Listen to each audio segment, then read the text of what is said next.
안녕하세요. 워싱턴 성광교회 성도 여러분 반갑습니다. 지금부터 우리가 함께 날마다 솟는 샘물을 가지고 실제로 실습하는 시간을 갖도록 하겠습니다. 먼저 제가 샘플 강의를 할 테니까 잘 보시고 이걸 토대로 잘 따라오신 후에 2월 1일자 본문을 가지고 한번 스스로 한번 해보시는 시간 가지시면 좀 더 많은 도움이 되리라고 생각을 합니다. 자, 지금부터 한번 저하고 한번 실습을 해보도록 하겠습니다. 여러분, 강의한 제일 마지막 을 보시면은 여러분들이 가지고 계시는 그 본문 내용이 나와 있습니다. 사도행전 7장 54절부터 60절까지의 말씀인데요. 여러분들 이 구절 저하고 한 절씩 함께 보시면서 오늘 본문 내용 잘 관찰 한번 해보도록 하겠습니다. 먼저 제가 앞서 얘기 드렸죠. 본문에 앞서 보기 전에 뭐에 집중하라고 제가 말씀드렸습니까? 제목에 한번 집중해 보라는 얘기를 드렸습니다. 이 죄를 그들에게 돌리지 마옵소서. 스테반이 마지막으로 자신의 기도 가운데에 담았던 표현입니다. 이 내용이 왜 중요하냐는 본문을 보시다 보면 너무나 잘 알 텐데요. 한번 같이 살펴보고 이걸 기억하시면서 우리가 한번 묵상을 하면 좋겠습니다. 스테반이 유대인들을 향한 어떻게 보면 마음이 그대로 나와 있는 표현이니까 이걸 한번 생각해 보면서 같이 본문 보겠습니다. 54절입니다. 그들이 이 말을 듣고, 누구의 말입니까? 스테반의 말을 듣고 마음에 찔림을 받았고 그를 향하여 이를 갈았다라고 되어 있습니다.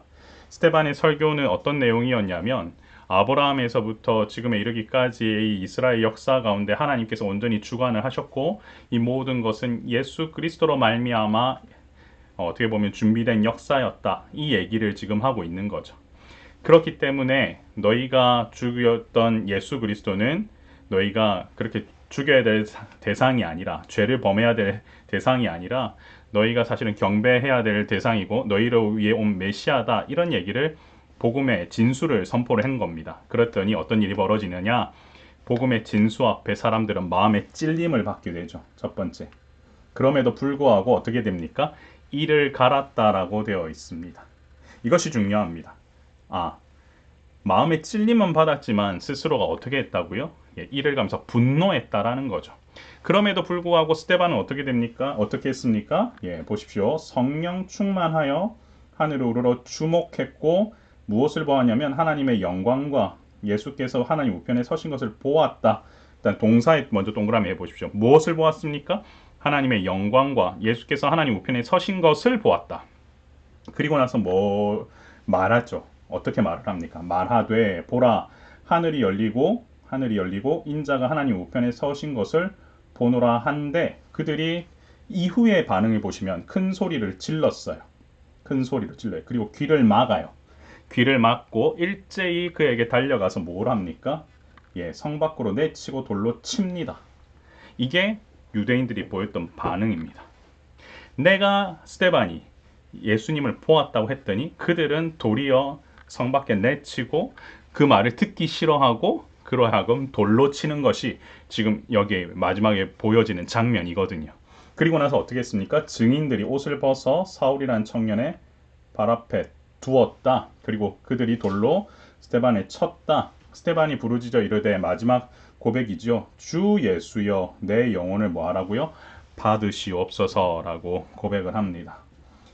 여러분 영어 표현 볼까요? Lord Jesus, receive my spirit 라고 되어 있죠. 나의 모든 영혼을 주님 받아 주시옵소서, 간합하여 주시옵소서. 이것들을 정말 receive, 여러분 우리가 받아 주옵소서 이렇게 고백을 하는데요. 예수님께 이렇게 얘기하고 나서 뭐라고 얘기하죠? 무릎을 꿇고 크게 불러 이르되 주여 이 죄를 그들에게 뭐하라? 돌리지 마옵소서라고 고백한 후에 이제 이 말을 하고 잤다라고 되어 있습니다. 제가 앞서 여러분께 말씀드렸죠. 이 표시되어 있는 부분들에 대해서는 저희가 각 줄을 이렇게 달아놓거든요. 잔이라라고 하는 표현이 무엇입니까?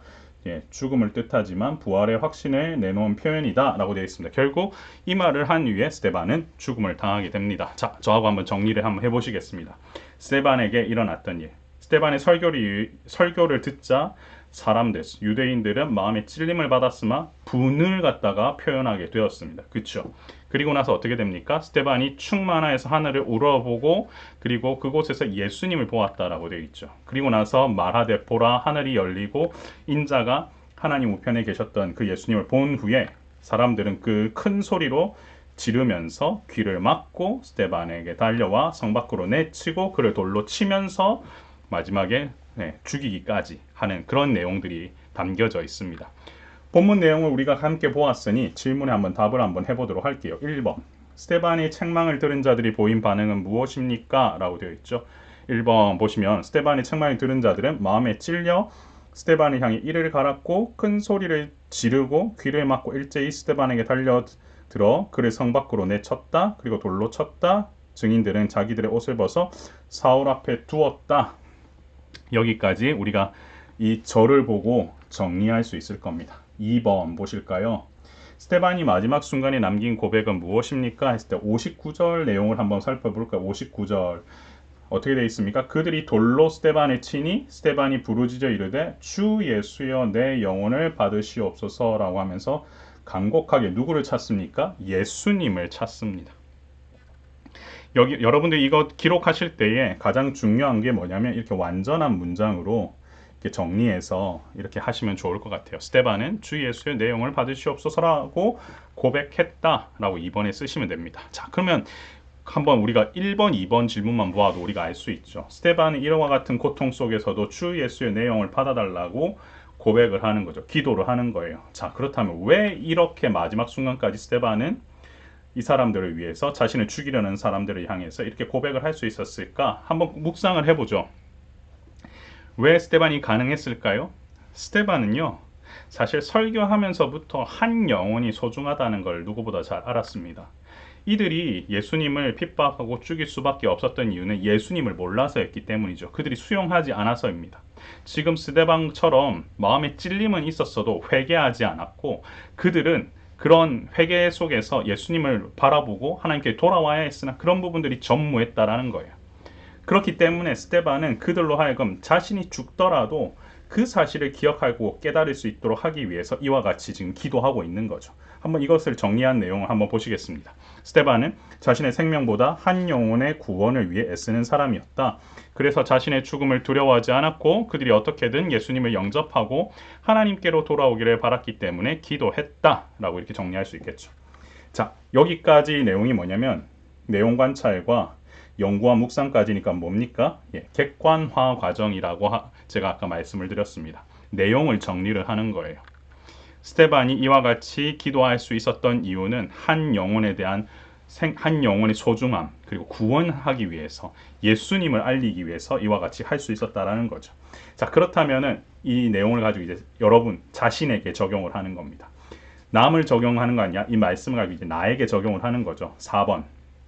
죽음을 맞이한 순간부터까지 자신을 죽이려는 사람들을 위해 기도하는 스데반을 보면서 무엇을 느낍니까? 라고 되어 있죠. 여기에서 주어는 나로 해야 됩니다. 그래서 내 얘기를 쓰는 겁니다. 스데반의 모습을 보면서 내 모습 가운데 과연 나는 나를 공격하는 사람들, 나를 핍박하는 사람들, 나를 괴롭혔던 사람을 위해서라도 기도했던가를 갖다가 돌아보고 마지막에 어떻게 정리를 하시면 되냐면요. 회개한다라고 이렇게 정리를 하시면 됩니다. 그러면 한번 내용을 한번 살펴보겠습니다. 이 본문을 가지고 묵상하신 한 성도님께서 이렇게 쓰셨어요. 과연 내가 스데반처럼 모진 조롱과 고통 속에서도 복음의 진전을 위해 기도할 수 있을까 고민해 보았다. 사실 나에게는 20년째 용서 못하는 가족이 있다. 어린 시절 집에 준 상처로 인해 여전히 용서 못하고 있는데 사실 기회를 보고자 많이 노력했으나 여전히 쉽지 않은 것이 사실이다. 그런데 오늘 스데반의 모습을 보면서 그를 위해 기도조차 하지 않았던 내 모습을 뭐 한다고요? 회개한다. 여러분 여기 잘 보세요.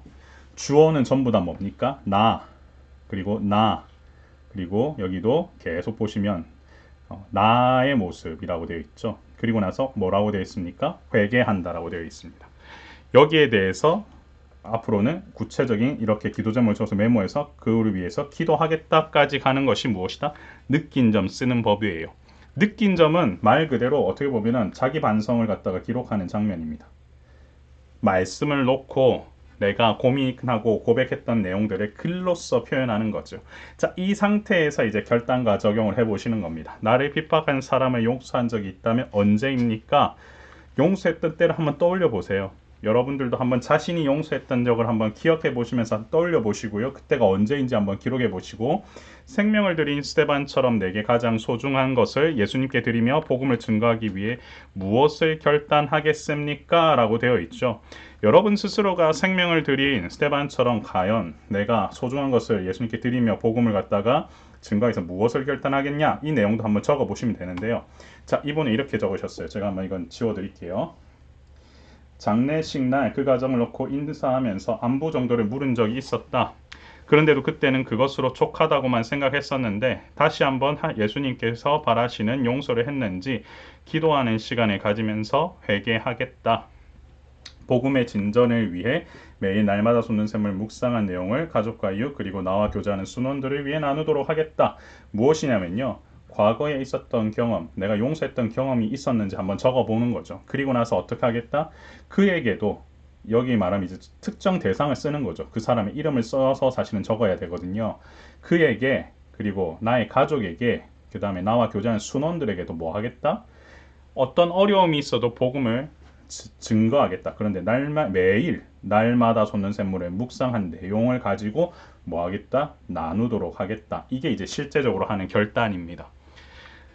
사랑하는 성도 여러분, 여기 결단과 적용을 쓰실 때는 구체적이고 실제적이고 점진적으로 쓰셔야 됩니다. 내가 할 수 있는 일들을 쓰는 겁니다. 가급적이면 오늘 있었던 내용들을 정리하시면 좋겠고요. 이를 바탕으로 여러분들이 하루하루 큐티를 해 나가시면 분명히 하나님 앞에서 귀하게 또한 변화되는 여러분들을 만날 수 있으리라고 생각합니다. 제가 앞서 드린 내용을 가지고 과제물 공지를 드렸습니다.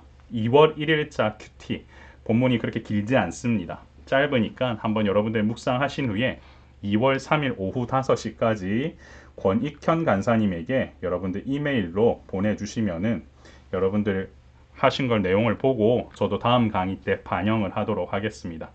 모쪼록 여러분들 이번 강의를 통하여서 여러분들께서 기대하시는 부분들 하나씩 다 이루어 가셨으면 좋겠고, 특별히 말씀과 기도의 능력들을 체험하는 귀한 시간이 되기를 소망합니다. 여러분 수고 많으셨고요. 다음 주에 뵙도록 하겠습니다. 감사합니다.